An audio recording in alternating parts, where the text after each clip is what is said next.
Welcome back to the Owlcast. I'm Skylar Wolkoff, and today I'm joined with Miss Dellacona.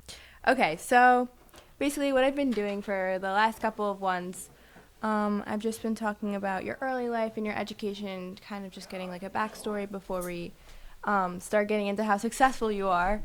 And I'm feeling a little bit of the pressure because I know you have a podcast as well. No. Listen, every podcast is a conversation. Right, yeah. That's it. So it's just you and me just chatting. You can ask me any question you want. There's nothing off limits. You don't have to stick to the questions that you gave me. If there's something that I say and you want to know more, just ask. So don't worry. You're doing great. Okay, thank you. So where did you grow up and what was your childhood like? So I grew up in Pennsylvania, Okay. sort of on the border of New Jersey, also known as the Pocono Mountains. I have one brother, and my dad worked for Planned Parenthood, and my mom worked for hospice, actually. Oh, wow. Yeah. That's really cool. So were there any experiences growing up that inspired you to have an interest in law?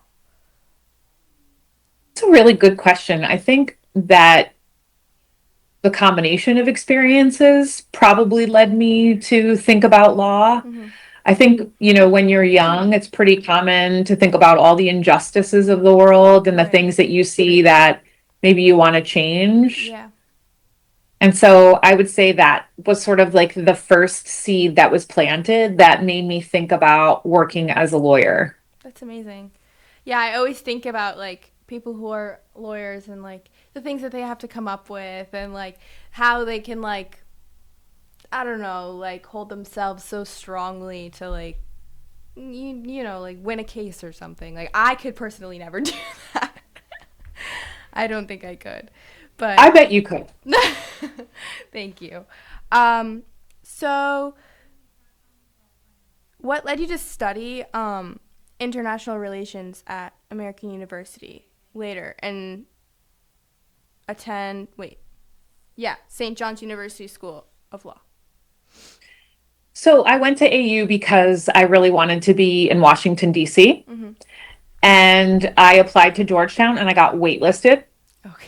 So, for all of the students out there that, have a dream school and it doesn't really work out, I promise you it does. Yeah. It was really important for me to be in DC, and American had this amazing international relations program. I was sort of interested in like the peace justice movement, which I still am. And AU had this incredible program. And so that's why I decided to go there. But if I had gotten into Georgetown, maybe I would have gone there. Who knows?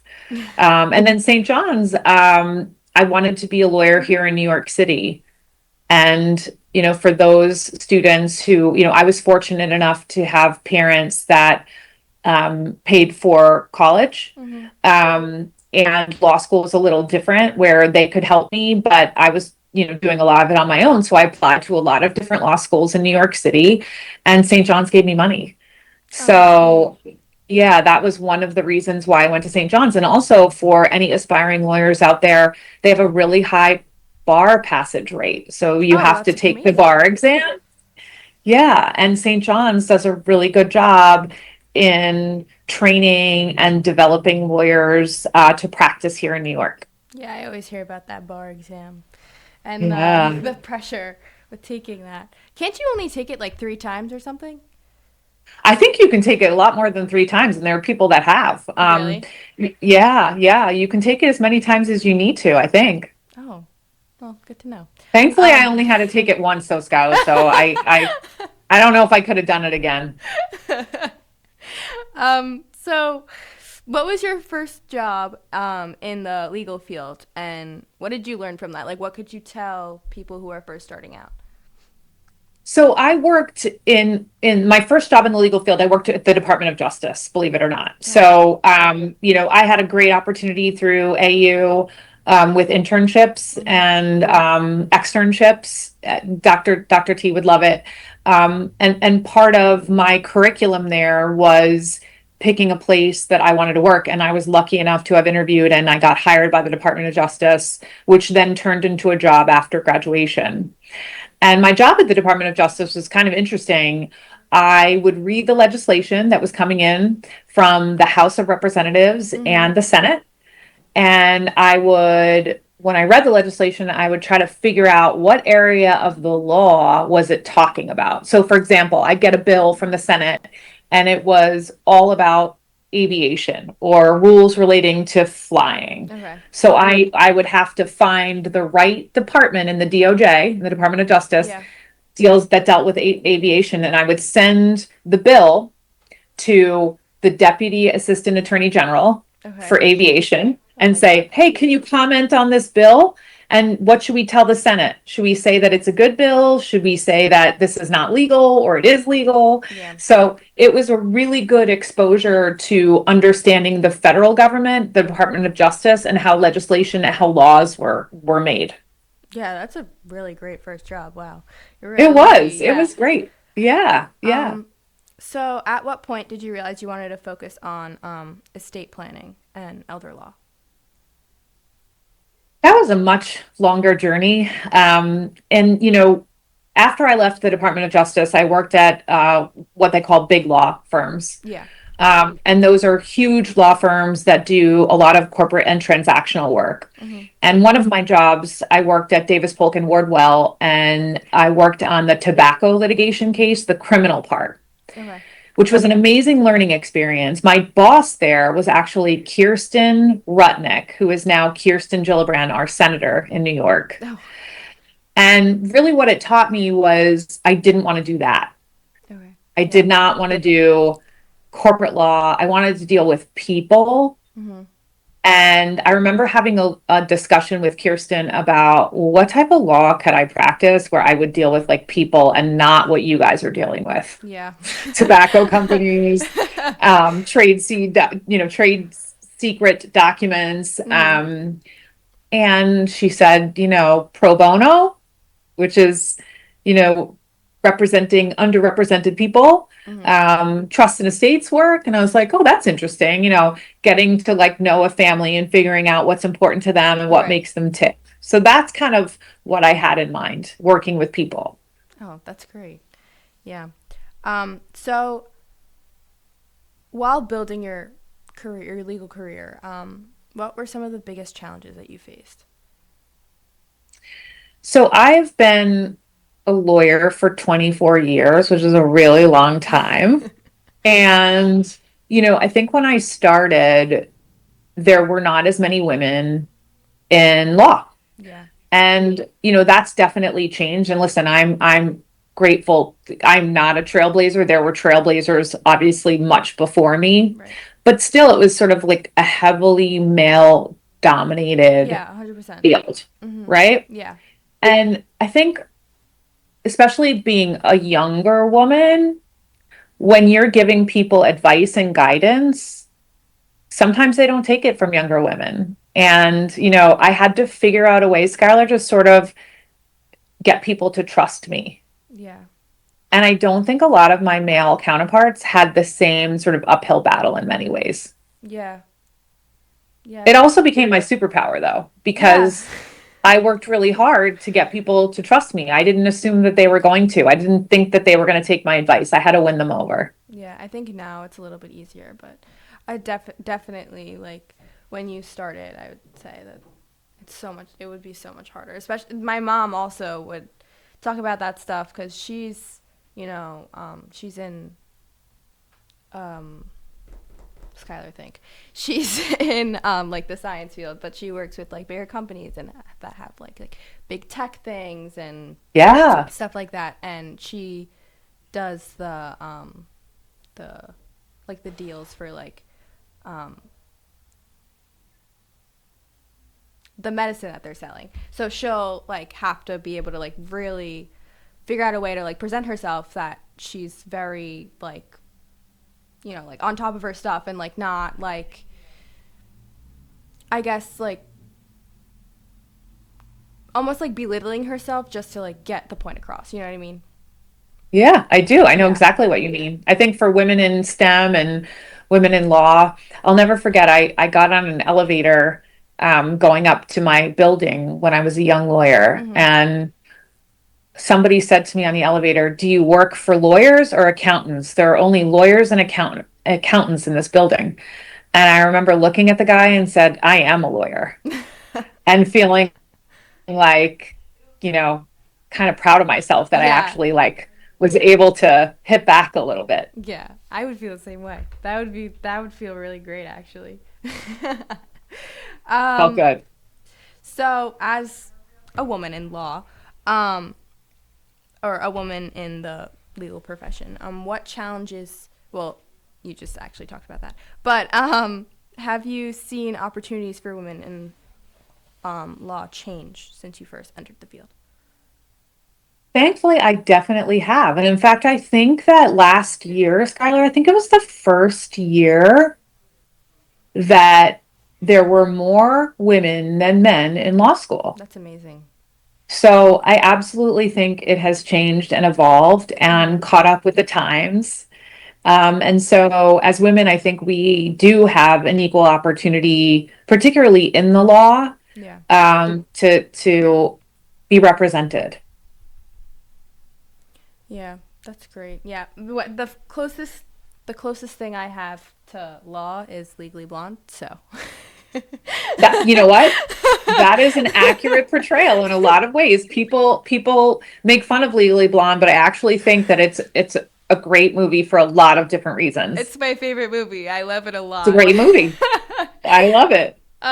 So what advice would you give to young women who are starting out in the legal field? I think one of the best pieces of advice that I would probably give to anyone, including young women, is to have agency and to know yourself. Mm-hmm. And don't be afraid to make mistakes. Yeah. We all make mistakes. Yeah. And in fact, I was riding on the train this morning, as you know, with a Lynbrook, soon to be a Lynbrook grad. Yeah. And, one of the things that I was thinking about, because I'm sure he was nervous for his first day, was being super fearful about asking questions. Yeah. And I think asking questions can really be a way to get to know the person that you're asking a question of.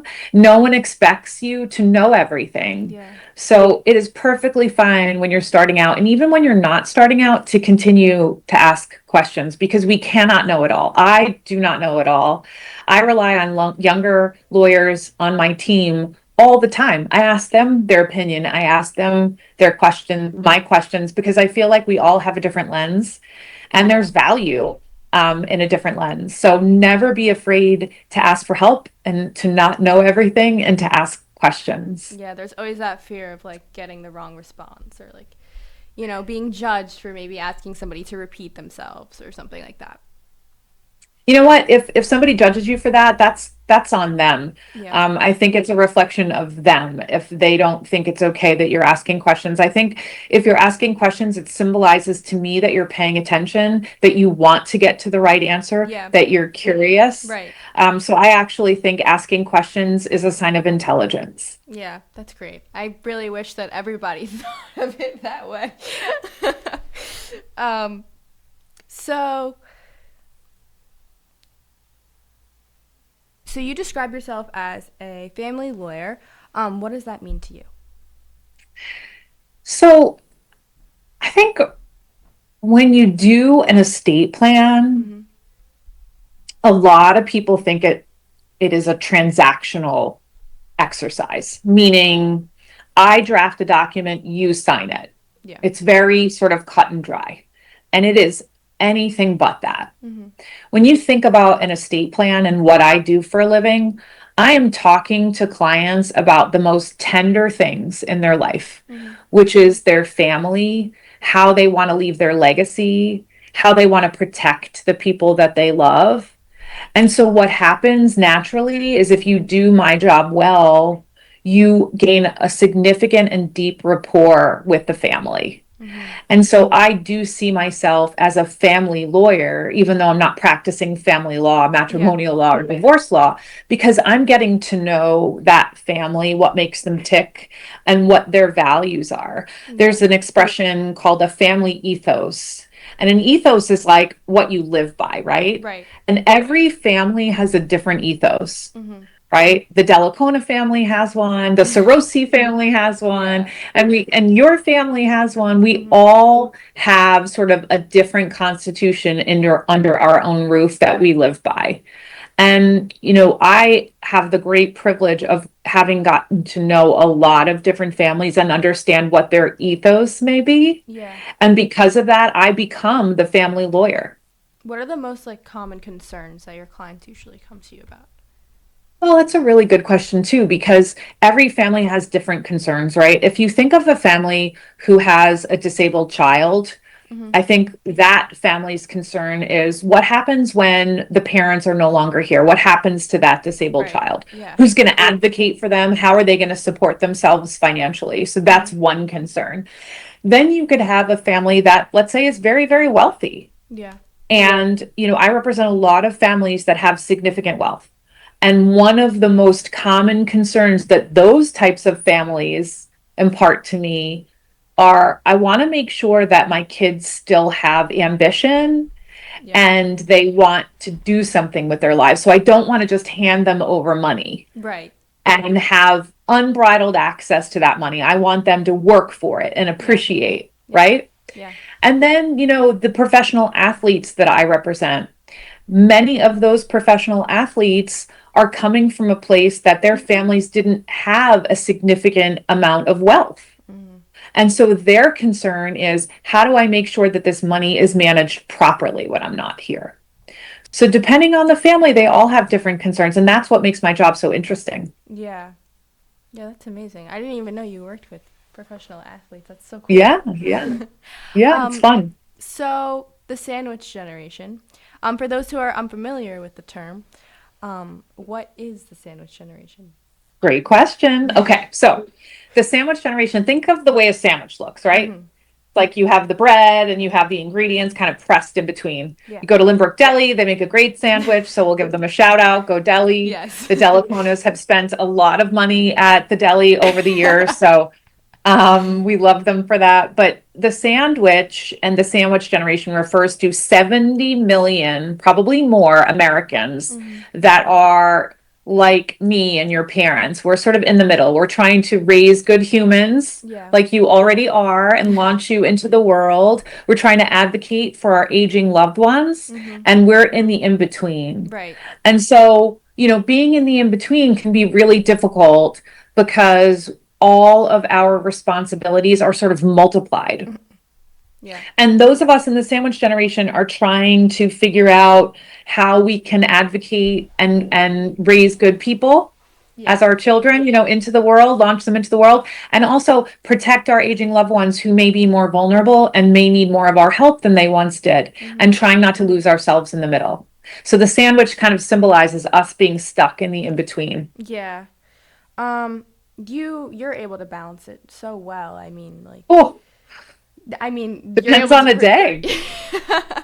The way you present yourself, I can see that you're able to balance it at least a lot better than most. But what advice would you give to someone who's caring for both their children and their aging parents? I think one of the things that's really hard for those of us in the sandwich generation is that there's a presumption that someone like me is managing. And, this is easy, and it is not easy. So the advice I would give to start with is that you're not alone. There are so many people like us that are in the in-between, and we're feeling overwhelmed. And some days everything is clicking and working, and other days are complete and utter disasters. Right. So my advice is, number one, you're not alone. Number two, there's a community out there. And what that means is that there are resources. And when you're in a community, the goal is to share those resources, right? To mine information from each other, to say, hey, when your dad was sick, what was the best geriatric care manager that you brought in to help you figure out if your dad could go home to his house or if he would need extra care? Seeking those resources from the people around us is really important. And so that's definitely something that I would say to people in my circumstance. And also, I didn't have it all together. And that's really why I started the podcast. Max, Evie, and Scarlett were younger, but I was taking care of our uncle who lived here in New York City in the Village, and he was gay, and so he didn't have a traditional quote unquote family. He didn't have children, and I was the one that was sort of coordinating everything, and I was trying to be there for Scarlett, Evie, and Max, and I was trying to be a really good friend to my girlfriends, and I was trying to be a lawyer, and I felt totally overwhelmed. So I started the podcast because I wanted to provide the resources to people like me. Yeah. And hopefully I have. I mean, hopefully some people have found it helpful. Yeah. Were you able to figure out all the advice that you're sharing with other people yourself, or was there somebody else helping you as well? The answer is really, I was in a really unique position because I do this for a living, right? And so automatically I had access to people and resources, and we had money to pay for those people and those resources. I think that's, something that is a privilege that should not be lost in that, thankfully I could hire people. But I definitely didn't have it all together. I made a lot of mistakes, and there were people who helped me. I mean, definitely my husband. And, there were some incredible friends that my uncle had that I would have been totally lost without, who are my family now, even though my uncle is no longer here. And I also became a better caretaker when my own dad got sick. And so it was really a life lesson for me in so many ways about how to be an advocate. I was the lawyer on the other side, Skylar. So I always felt like, oh, I have it all figured out. Like, I don't know why people are having such a hard time having these conversations, until I was on the other side and I was like, wow, this is hard. Yeah. Was there any hesitation when starting your podcast, like putting more on your plate and then also trying to balance things out?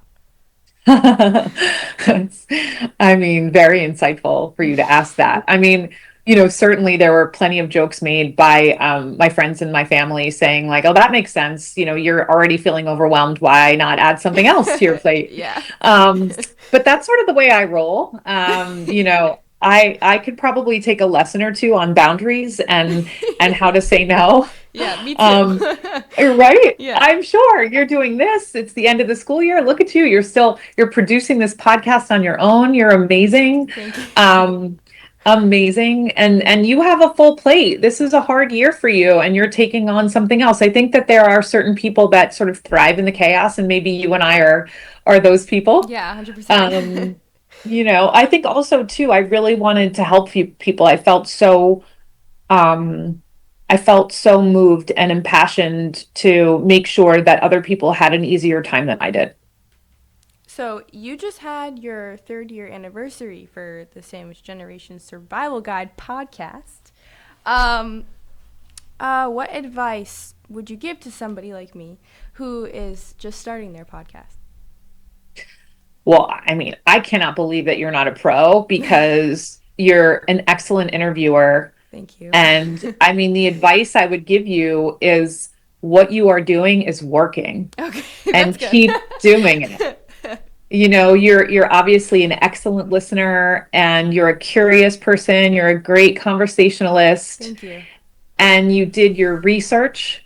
So everything that you've been doing, you should just keep doing, because you are a natural. Yeah. Do you think like researching the person beforehand kind of like makes the conversation better, or like almost like compliments the other person, like being like, oh, she researched me and stuff like that? I love that question. I think you should always know who you're interviewing, right? I mean, in fact, when I interview authors, for example, I try to get a copy of the book ahead of time, and I read the book. Yeah. Because, they're taking their time out of their day to spend with you. Yeah. And so I think it's a sign of, kindness and consideration to show interest in whatever they're doing. Mm-hmm. But I also think what's really important, and you've done this really well in this interview, is having a conversation. So not just being beholden to the questions that maybe you've come up with in advance, Yeah. allowing yourself to pivot, which is what you're doing. You're asking really good natural questions that I'm sure were not on your list, but our conversation has led us in certain places and you're allowing the conversation to lead. So I think it's a combination of doing the research and then being a really good listener when you're interviewing, and it's really hard to do. Yeah. So you're killing it. Thank you. So we're starting to hit the time to start the closing questions. So this is more of like a personal reflection. And also some advice you would give to people at LHS. What's the best piece of advice that you've ever received? The best piece of advice that I received was absolutely to advocate for others. And that can look like so many different things. Yeah. It could be encouraging the person that you're working with to keep going or to tell them that they've done a great job. Yeah. It can also mean telling other people how great this person is doing. Yeah. Because someone has advocated for you, whether or not you realize it, and paying it forward and encouraging other people that maybe are either following in your footsteps or in your industry can be really important. Yeah. What's one message you'd like people listening to take away from this conversation? I think that what's really important, especially as you get into your career, is it all takes time and it's a long journey. Be present in the journey and try not to think about, what's going to happen. Find the fun where you are. So if it's your first internship, like our buddy who was on the train today, and you're a ball of nerves, or if it's your first job, or if it's your first day as a sophomore at LHS, try to find the fun in where you are and be present and try not to get overwhelmed with what's to come or how you're going to get there. Okay. Thank you, Candace, for coming on the podcast. It really means a lot. This has been a great conversation. I loved it. Thank you so much for inviting me. Yeah, of course. Thank you, Ms. Dellacona, for joining us on the Owlcast, and thank you to everyone for listening. Be sure to tune in for future episodes. I'm Skylar Wolkoff, and this is the Owlcast.